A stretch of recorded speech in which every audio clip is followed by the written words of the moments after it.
It was like the perfect storm of everything just getting worse and worse. I wrote these note cards of different wisdom sayings or thoughts, and it was like, I'm no longer going to dot my I's and cross my T's just for the sake of doing it. It's going to be because it matters to me or it matters to someone I love. We get really caught up in identity with being a victim of these symptoms, and also just our identity as a spouse or a mother or a worker. How could I work in anything, let alone being a doctor? Welcome to The Story Behind the Symptoms, a podcast from Symptomatic.me. Your host is David Clark, MD, a board-certified gastroenterologist who successfully diagnosed and treated over 7,000 patients with neuroplastic pain or illness.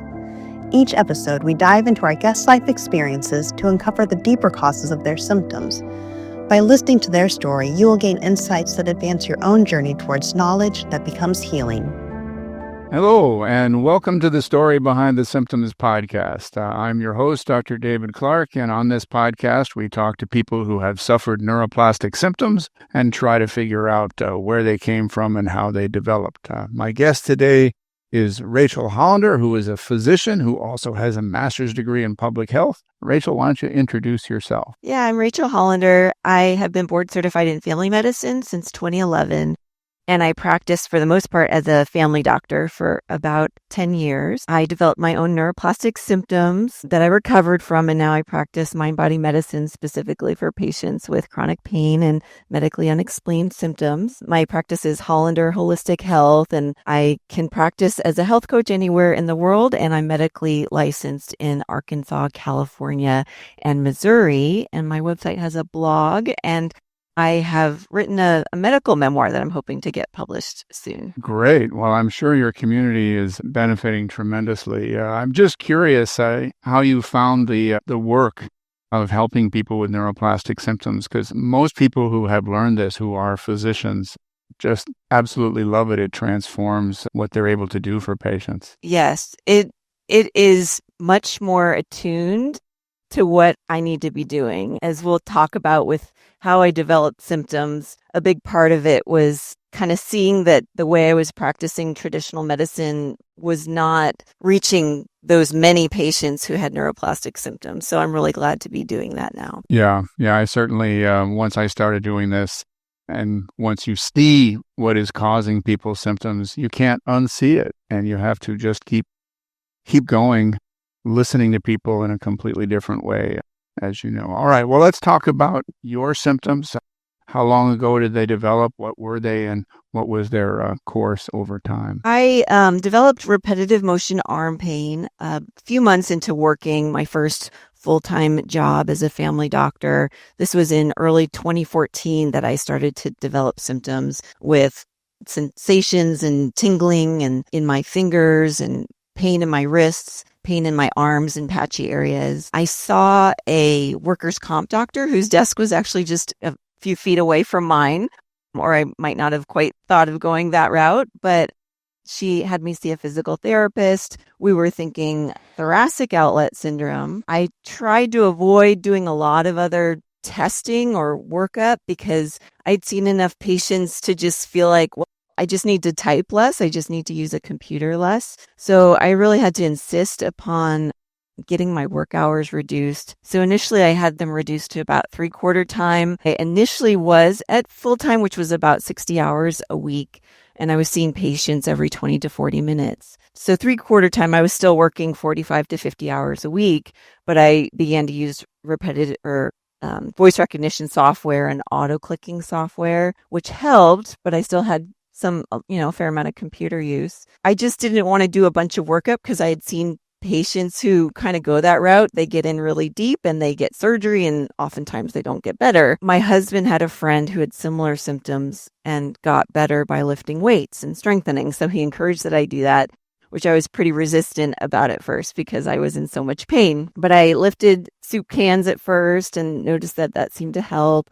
And then I did an exercise class and lifted 3-pound weights. And so that seemed to get me through flares or maintained me in between flares. But over the years, about 8 more years, I had to go dead. 8 more years. Yeah, a while. So I went down to half time at one point, and I was still working 35 hours a week. And then after, it became about to 8 point out that years. that's not half time. I just wanted to I be clear. So it felt very demeaning. It felt psychologically frustrating for me to say that. I work half time, but I'm working full time, essentially. So I, though, eventually just couldn't work anymore at all after 8 years. I had incidentally told my job that I would be moving out of state. I lived in California. It was kind of a demanding place to live, high power, fast paced, expensive. And here I wasn't able to make the income that I initially was making for just a few months, the full time pay. But I really liked where I lived, and I had friends, and I'd lived there for 8 years. So that was really frustrating. So I look on that now as a part of what made my symptoms get out of hand altogether, because I had already said that I would be leaving. But I hadn't yet told my coworkers or my patients. I'd only told my supervisor. So my symptoms got out of hand, and I had to leave work all of a sudden, which was distressing on its own because I didn't say goodbye to anybody. But in effect, it had the effect of me not having to say goodbye to patients and tell them I couldn't be their doctor anymore, and that my other colleagues would have to see my patients. But it was distressing. And then I got heart palpitations and difficulty swallowing, and I fainted at home alone. I went to the ER and had a bunch of heart testing, and I had an abnormal heart rhythm, but nothing serious. And I later had a upper endoscopy to look in my esophagus for narrowing, but there was nothing there. And the next day, after knowing that my esophagus was normal, I was able to eat fine. So I was seeing that things were just not adding up, and it was also reflecting what I had seen for patients in similar situations. So you must have gotten worse fairly dramatically in 2022, that you had to just cut everything off in the workplace so abruptly. Yes. It was like the perfect storm of everything just getting worse and worse. And it was very distressing to have left work and then feeling like, with the physical arm pain and now these new symptoms of palpitations and difficulty swallowing, how could I work in anything, let alone being a doctor? So it was a real identity crisis. I'd gone through all this training. What's that? You're just saying a huge identity crisis. Yeah. And that was my whole life, was kind of caring and being a doctor. So I didn't know what I was going to do. Okay. But what you did do was you moved back to Arkansas. Yeah. So I, at first, stayed in California for about 6 more months, but my mom had a fall and broke her pelvis. My parents live in Little Rock, Arkansas. So my husband and I came out there, never came back really, except to move a bit later, move things. But I came out suddenly on a plane with just a suitcase of things to help my mom. She was in a rehab hospital for a month. And here I still had difficulty swallowing and heart palpitations and arm pain. But, I did what I had to do. And now I'm doctor-daughter, not just doctor, but, going through all that. And, it took time to finally meet the person who told me about the neuroplastic paradigm. She is not in the medical field in any way. I just met her at a social event about a couple months after I moved to Little Rock. She told me about Dr. Sarno, who helped her back pain through the books that he'd written. So I looked him up, and then I found Dr. Schubiner's Unlearn Your Pain book, his website. Actually, I just started by looking at free videos he had. I watched an hour's worth of free videos on his website, and I just knew from the videos that was the end of my problems. And so the next day, my pain was 80% gone, but I knew that I could get it better all the way. I bought his workbook, and I retrained all my symptoms, from the heart palpitations, the difficulty swallowing, all of that, over several more months. Yeah, it's amazing the transformation that some people can achieve once they encounter these ideas. Was there a particular concept, or maybe a couple of concepts, that seemed to help you the most? For me, it was just kind of like clicking into place the last gap of information I needed, because, I'd seen thousands of patients with chronic pain For so many of them, I had prescribed opiate or non-opiate medications that don't help, and research shows do not help with chronic pain. I'd seen thousands of patients with medically unexplained symptoms and just kind of knew there was something psychological going on, but didn't know if it was the chicken or the egg. I'd heard a lot of people's stories and just kind of, the psychosocial stuff, those stories, but just didn't quite know how to put it all together because you just aren't taught what to do. So it wasn't part of my training either. Yeah. And it's 40% of primary care patients, according to the research. So it's millions, tens of millions in the United States alone. So ironically, I think that was a big part of what led to my symptoms, my own neuroplastic symptoms, is seeing all these other patients with neuroplastic symptoms, feeling like I want to do my best to help them or fix them and can't do it. And if anything, causing more harm. So at the beginning of medical school, we all take an oath, the Hippocratic Oath, do no harm. And all these years, I saw just a lot of harm that I was causing through side effects of medications that didn't help, complications of procedures or surgeries that I referred for, and then patients would come back to me in more pain and with new symptoms. Yeah, I've been eternally grateful. I was lucky enough to learn about this while I was still in my 20s. I can only imagine how many patients I would have mistreated if I hadn't learned about it until decades later. I was one of the few in healthcare that didn't suffer from this personally. So I didn't have that experience to draw upon to help me learn about this. I had to learn about it from scratch, from listening to patients that tell me their stories. And I did get a framework from a psychiatrist about how to think about this that enabled me to use the stories from my patients to learn more. But it was still a long, hard learning curve. It probably took me 5 years before I reached a decent level. One of the areas that I'm curious about is that when you cut back your hours, in some people, that would have led to alleviation of symptoms. I'm thinking that the reason it seemed not to work for you has to do with how you were using that extra time. Can you share a little bit about this? All of a sudden, you've gone from 60 or 70 hours a week down to 35 or 40. So you've got more time. Yeah. How are you using that? Because I think that will help us understand your symptoms. Initially, yeah, my symptoms were better by working less.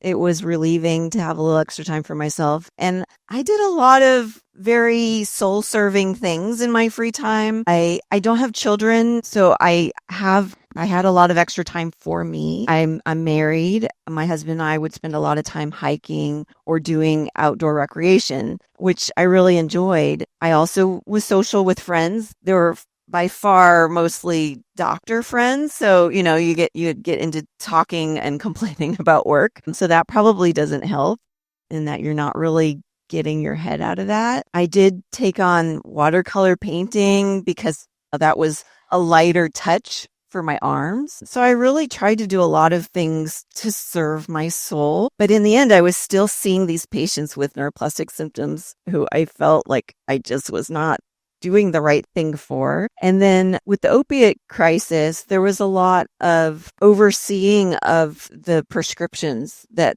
we as physicians were prescribing in terms of dangerous controlled substances. So, we weren't told to not prescribe them, but we were given lists of, how many of our patients and which patients take benzodiazepines like Ativan and Xanax, and which take morphine and oxycodone type medications, and then which take both. And so it's just kind of a lot of fear because there wasn't really anything else you could do. It's like, be aware that you're prescribing this, try to taper someone down, but we don't have any other suggestion for what you can do as a physician. And a little bit of fear that, I'd heard of other doctors in my system who'd lost their medical license for over-prescribing. And, it was very normal for me and every doctor to prescribe 4 doses of Norco a day or, regular doses of that plus morphine. And it created a lot of fear in me. And I remember having a lot of talks with my husband about how do I do this? Yeah. And in my own practice, and people were already taking opioids, I wouldn't change their dose until we had got them onto a good plan of working with their neuroplastic issues. So clearly something has changed. You were already taking time for your soul while you were still having the symptoms. And then you found the work of Sarno and Schubiner, and you got better. What is different now about either how you think about this or how you live your life that has changed from when you were still having symptoms? Yeah, it sounds like an overnight thing, and it was really transformative, this aha moment. But I had spent 9 months before reading or listening to Dr. Schubiner's lectures online, where I was reading books on personal transformation, which used to be called self-help. I was reading books about spirituality. I was doing soul-serving things. I was, journaling. So there was a lot of introspection. And then after I found out about this paradigm, I still continued with a lot of that. And Dr. Schubiner's workbook on Learn Your Pain really helps you with guided journaling exercises. And I thought a lot about my childhood and personality traits that kind of made me primed for burnout and for these symptoms. And then incidentally living with my parents at that time kind of reminded me what it was like to be Rachel as a kid. And so my dad is disabled. He had polio at 6 years old, and so he uses crutches or cane. And so as a kid, I grew up to learn to be very responsible, to be very responsive, to be very helpful, to be a carer at some level. He was very, essentially very independent. He was very educated. He was a patent lawyer, but still I saw how difficult things could be for him. And I was always kind of vigilant to be available and helpful. And a little bit of, for him to be someone with a disability and for my mom to be with him and just things about how she grew up. They're people who kind of follow some rigidity. They're very loving and kind, but they get to things super early. They plan things out very extensively. So I took on a lot of those personality traits and realized through the work, the neuroplastic work, that, how much that impacted me.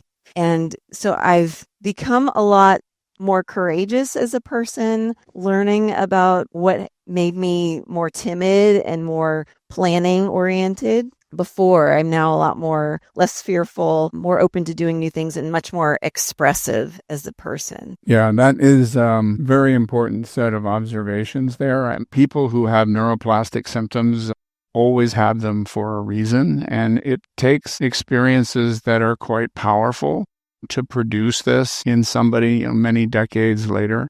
And not in everybody, but in a lot of people, they have a strong focus on the needs of others. And, certainly as physicians, we have that as part of our profession. But it can reach a level where the balance with putting ourselves on the list of people we take care of is lost. And we end up being so, or at least many of my patients end up being so focused on the needs of everybody else in their world, whether it's their patients or their colleagues or their family, a spouse, relatives, neighbors, people in social groups that they're part of, that they may not end up spending enough time on their own needs. And it sounds like, when you're working 60 or 70 hours a week, that there was definitely a loss of balance there. And many people typically learn this when they're kids, and there can be any of a variety of ways in which that can happen. But having a parent who's got needs that the child will then try to fix or to meet or to focus on. And if you have parents that are very detail-oriented, you're naturally going to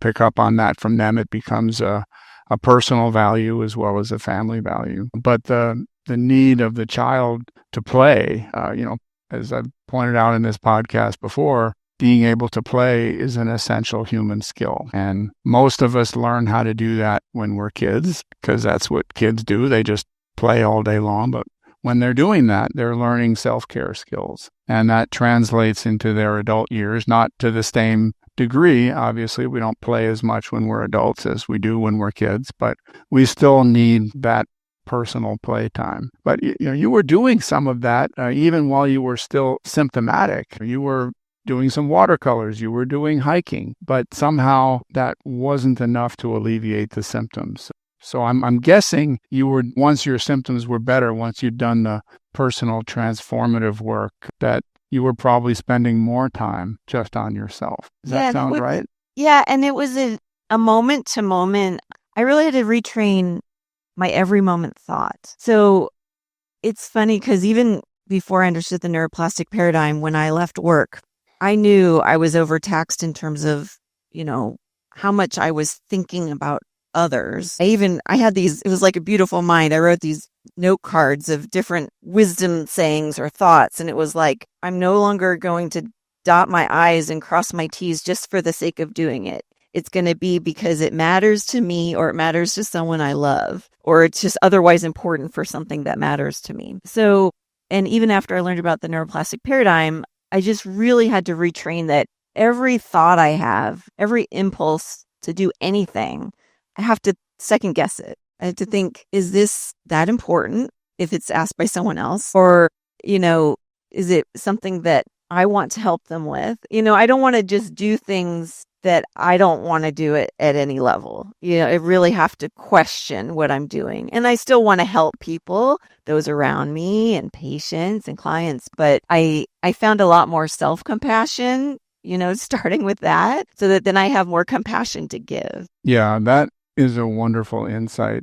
So many of my patients, as children, when they're trying to fix everything in their household, they fall short because they're kids and they can't fix everything. And so they begin to feel like they're not good enough, or they're not measuring up, or that, they constantly need to do things better and work even harder on behalf of others. And nobody can keep up with that indefinitely. And so they get driven by that need to accomplish on behalf of others, to the point where they're on a treadmill that is very hard to step off. And as you pointed out, you had to be thinking about your own thought processes all the time, because your natural way of being was to be on that treadmill. So it took a conscious effort to say, nope, I'm not going there today. I'm stepping off this treadmill, and I'm going to be really carefully judging when and where I get back on it.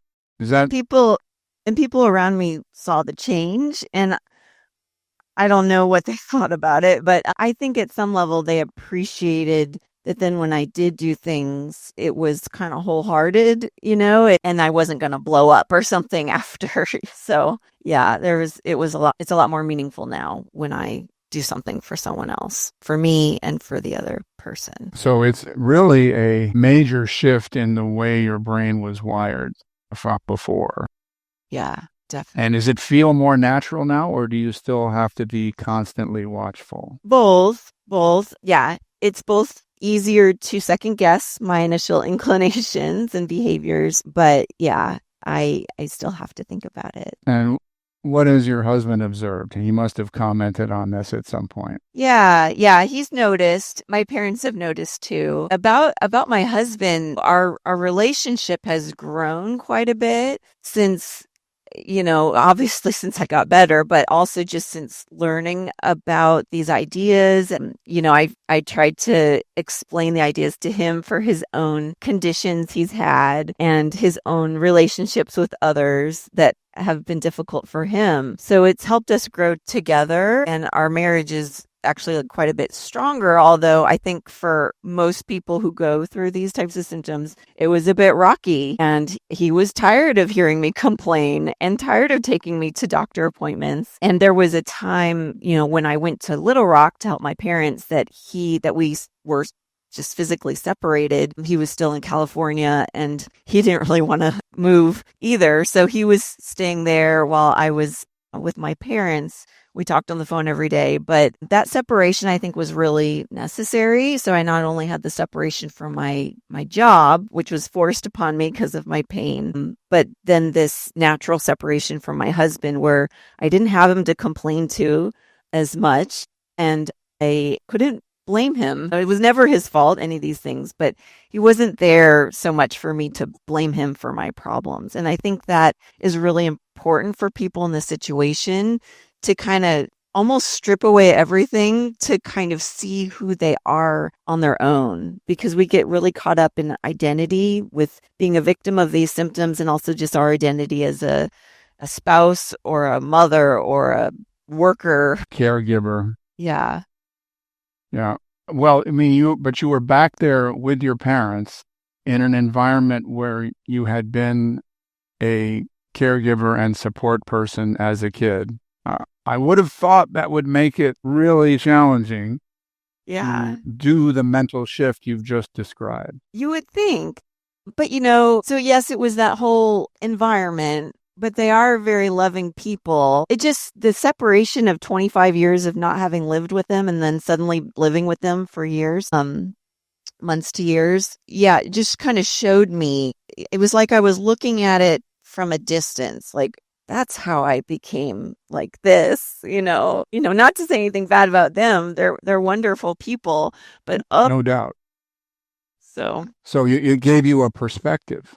Yes. You could see what you had been like when you were growing up, and you could see that was perhaps not the healthiest. Yeah, especially when Dr. Schuvener's workbook pointed out, look at yourself from the outside and the child who was you and what they were going through. Yeah. Okay. All right. Well, my next question, you're perfectly free not to answer any of my questions, but many of my patients who grow up as very strong caregiving, supporting type people often find themselves in relationships with people who they also give lots of care and support to. And it becomes, just one more person that they are devoting themselves to and that they're putting their energy out towards. Was that part of your relationship with your husband? And did you find yourself dialing back on that as well? Yeah, a little bit. My husband wouldn't mind me saying he has had asthma since he was a small kid, and he has been on life support twice in his life, once as a small child and once in his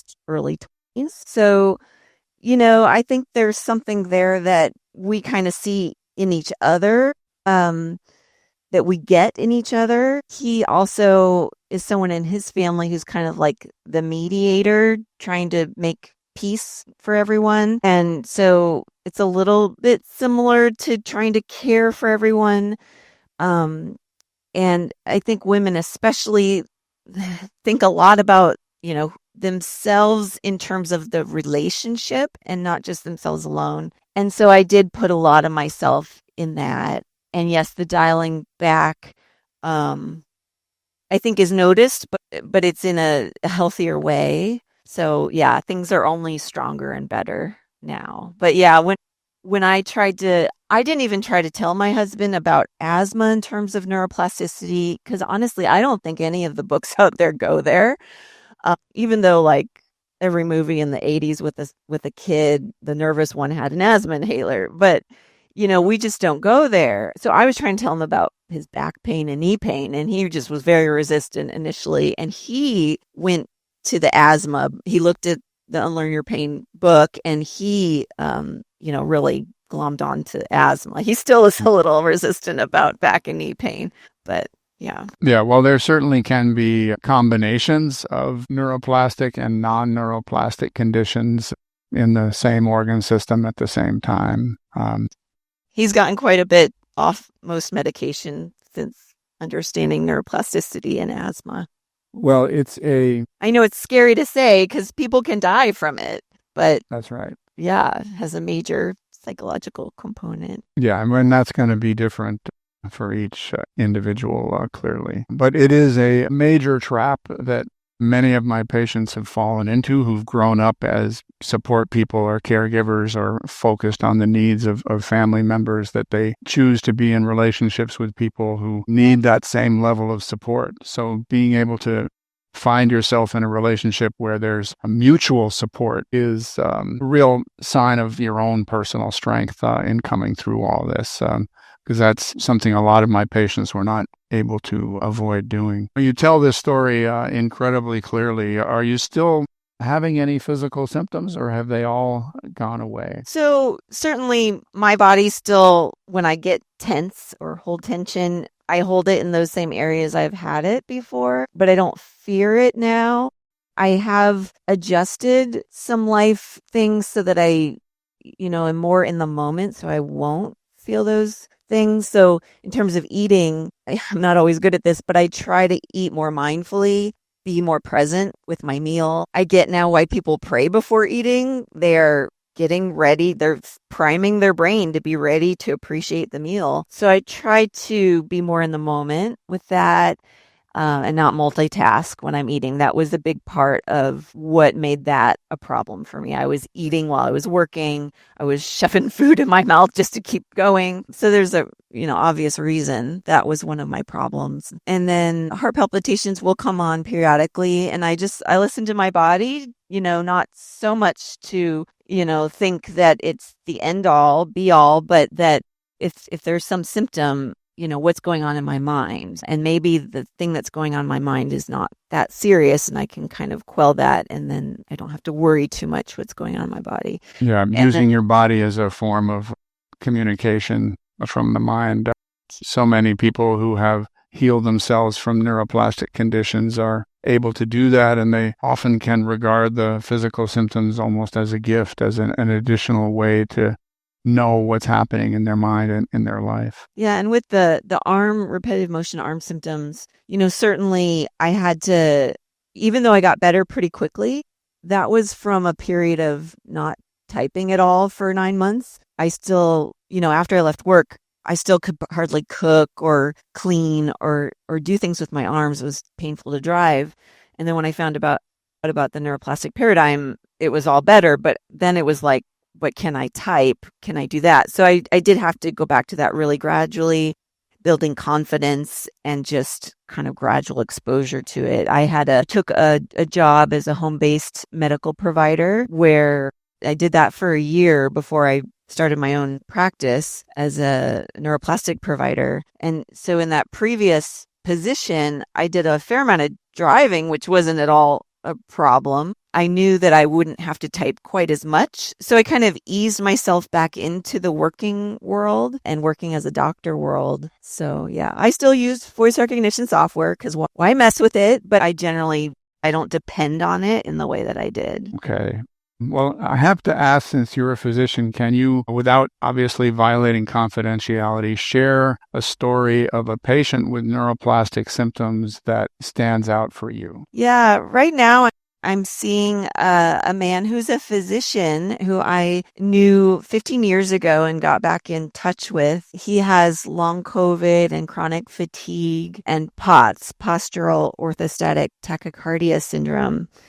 And I see a lot in him that has been in me, where he puts himself out there so hard to help everyone else and deny his own needs. He has children and is married and just kind of does everything for everyone else. And then, of course, was working as a physician during the pandemic when there was a lot of fear, and just feeling really let down by the leaders when we had to have, protection from infectious disease, but we didn't have the right equipment. So I see him getting better little by little at a level that I think makes sense, because it takes a long time for these things to get better. But he's really seeing the neuroplastic paradigm. And it's really hard as a physician, when we're not trained in that, to stray from anything that we learned. It's almost like a betrayal to science. This is scientific,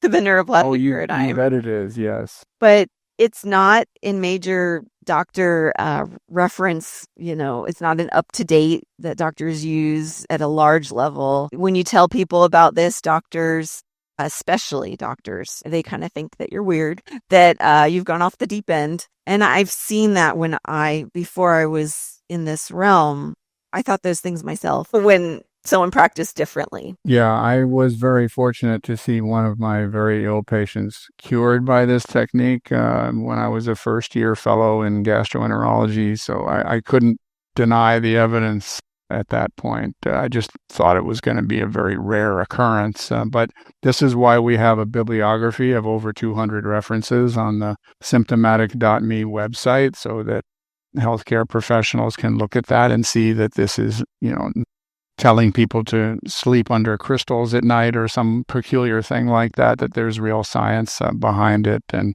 that the outcomes from this are many times more effective than older forms of treatment, and it can enable you to taper people off their opioids once they've gone a certain distance down this road.